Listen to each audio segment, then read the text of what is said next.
Welcome to RMD, All Things Aesthetics and Wellness podcast with me, your host, Dr. Deborah Durst. So today I have a special guest in the office with me, Dr. George Ibrahim, and he is from Biltmore Restorative in North Carolina and specializes in hormone replacement therapy and all the other things, aesthetics and wellness. And I'm going to let him say a little bit about himself. Well, thank you so much, Deborah. I always appreciate you having me here. I learned so much. You've got a wonderful facility, great staff. I'm George Ibrahim. My name of my practice is Biltmore Restorative Medicine and Aesthetics, where we help patients optimize their hormones, improve their looks, and have better sex. That's what we're all about, right? I know. Revitalizing everything. I know. I love it. So Dr. Ibrahim has been doing hormone replacement for a lot longer than I have. You know, I'd probably been educating during that entire time, but hadn't put it into practice. And your practice has been open for probably almost 15 years? Past a decade. Yeah. Yeah. So basically, we do a lot of hormone replacement therapy, both men and women. And again, I think we have very unique practices because from a comprehensive standpoint, because you know, you can start with hormones and then they want to look better. So the aesthetic piece starts early on. And then sexual wellness. Better sex. Yeah. And then sexual wellness came to be. And so then expanding along those lines just makes sense. So we're both very comprehensive in addressing it inside and out. And I think that's a unique, practice setup.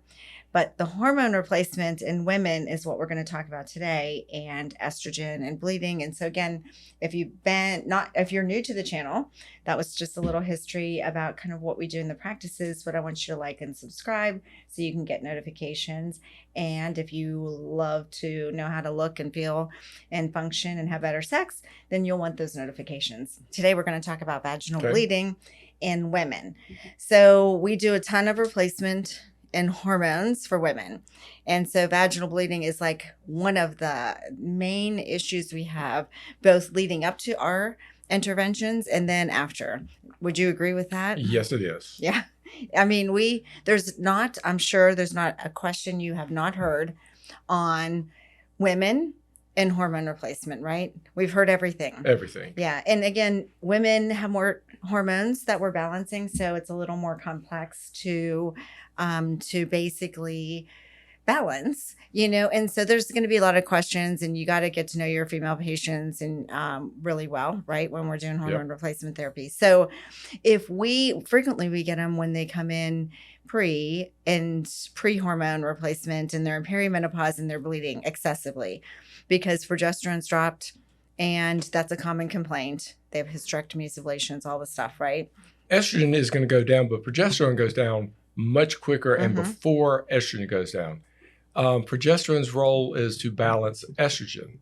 When progesterone goes away, then we really have more erratic bleeding because the estrogen is left unopposed. In fact, if you go to a bookstore to the female section, you'll see rows and rows of books addressing what's called estrogen dominance. And this is not enough progesterone to balance the estrogen that's there. One of the things when I first learned to do this, my mentor taught me a couple of things. The two ditties that he would always say when it came to estrogen: when in doubt, leave it out, and estrogen is evil. I love the estrogen is evil. It's the E. It's evil. It's evil.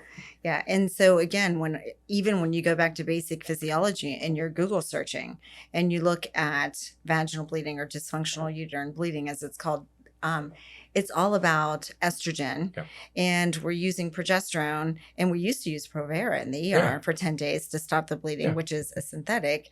But so it's such a common complaint in perimenopause. Correct. And perimenopause means you haven't went into menopause yet, so your estrogen hasn't dropped, so it looks dominant. The way I describe, there's three types of patients. This is how I look at it.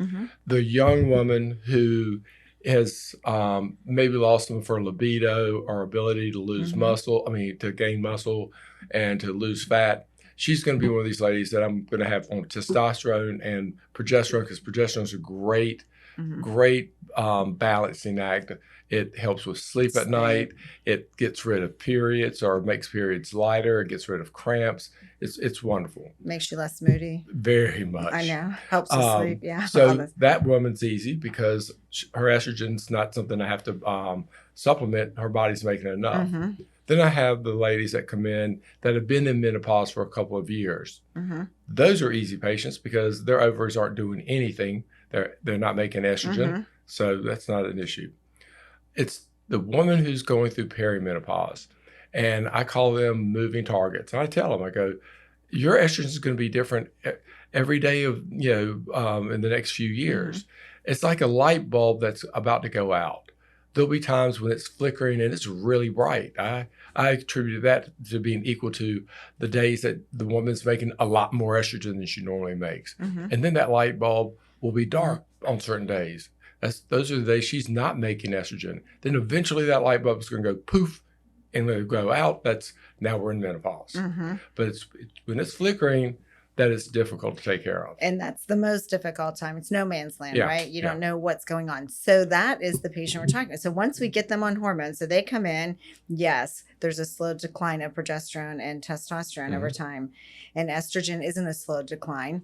It's a fluctuation. Mm-hmm. So now we've determined we don't need estrogen, just the other hormones that we're balancing or optimizing. And so with those ladies that we have on, say, progesterone and testosterone, that perimenopause patient, do you get a very steady stream of complaints of vaginal bleeding as a question from those patients we don't have on estrogen during that time frame? Because we're not putting it because it's evil. Yeah. We're only going to replace it when we need to. Is that your primary question from most of those patients is bleeding? It is bleeding. And we get them either from the ones, like you said, that are starting to go through that phase where they're making a lot of their own, and that's why they're bleeding.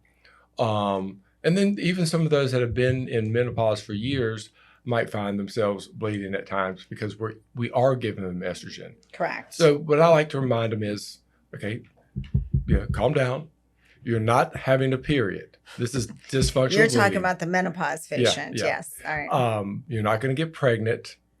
You used to have, an episode of bleeding once a month for several years. We can help you with this. And then we just start piling on the progesterone because progesterone is going to balance it out, preserve the uterine lining. And with enough progesterone, we can always stop that bleeding. So, and I think that what happens over and over again with my staff, with the patients is we have them on progesterone because it's declined and not optimal. We have them on test. We don't have them on any estrogen, so we're not causing any vaginal bleeding. But the common question we get and what we want to help patients understand is we're not giving you anything to cause the bleeding. It's your own estrogen that's causing it. Yeah. That's that light bulb on, light bulb off. So when it's on, then it's peaking and they'll get some bleeding. Yeah. And again, we're not giving you anything to cause it. And so it's their own bleeding. It's their own estrogen. If they never saw us in the first place, they'd still be doing this. Which is why you see what common procedures done in perimenopause by traditional medicine.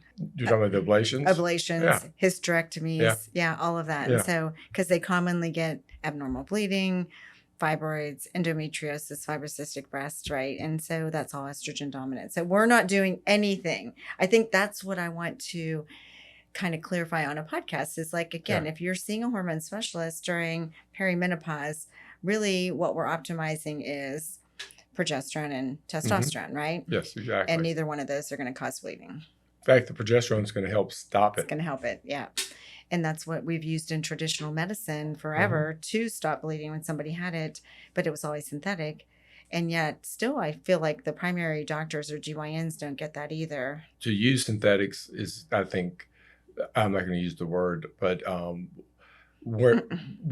human women are not horses. So why? I mean, you've got to love Premarin, how they had the guts to name it what they did. Premarin, pregnant mare urine.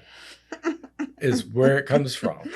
Yes. They named it. Yeah. I I actually really never even looked at it that way, but you're right. I mean, yeah. And that's how they named it, because the source was pregnant mare urine. I didn't even know that was why they named it Premarin. I guess I never thought about it that much. But yeah, the synthetic, I just yesterday saw a patient that came in on Premarin because of abnormal vaginal bleeding. And then last week it was like a Provera, I think, person on Provera. So again, both synthetic. We use only bioidentical. Exactly. And when you're in perimenopause and we only have you on test and progesterone, we're not giving you anything to cause bleeding. Yeah. And any conversion you might get with something we're getting is not even phasing your estrogen production. That's spitting in the ocean. It's just a common thing that they have. So again, to help that, we could make sure your progesterone is optimized more and add that. But even DEM, like in those things that help metabolize it pretty quickly. Yeah. Anything else you suggest for them? Like during that time frame, outside of if you're in perimenopause and you have a uterus, you'll bleed? I mean, which is what you've said. Like George is very like direct when we discuss it. If you have a uterus and there's estrogen, there is a chance of bleeding. Because the uterus was taught to thicken up when it sees estrogen. And that when it thickens up, it's going to have to bleed. Yes. Progesterone, it's taught to preserve that uterine lining. So that's where the progesterone comes in. Works against all that division that estrogen does. Yeah. Obviously, menopause, estrogen's dropped. Now we're replacing it. And so what George is saying is once we start replacing it, as a side effect, you might get vaginal bleeding. But it's not a period you won't get pregnant. Exactly. And we just say, if it happens, just send us a message. We have a protocol dealing with increasing your progesterone. And I won't go through that here on the podcast, but it's very deliberate. They get this as soon as they start doing the protocol on how to add more progesterone. Gone. Fixes it. Yeah. And I always like that, like DEM, like or anything like that metabolite. It is amazing. With how quickly estrogen can go down. Yeah. Like with it. So I was surprised at how fast that works. And of all of our patients that we write for estrogen, we always write for progesterone. Always. Yes, correct. But we also send them home with some DEM. With DEM, I love it. And so, all right, well, I think we've talked about all we can talk about and very clear. So anyhow, thank you for being on the podcast again. I'm glad we clarified that because, again, your experience with women and hormones is, impressive and goes back a long time. And I think he's awesome at understanding women, how their hormones work and getting them feeling better and balanced. So thank you so much for bringing that to us. Yeah. Thank you. So again, like and subscribe, share with friends. It's always a pleasure having Dr. Ibrahim on the podcast. And just remember, if you want us to deep dive into anything aesthetic or wellness, we're willing to do that. Just drop a comment on what you want to hear. And we're willing to revitalize your look, your health, and your sex life. Thank you.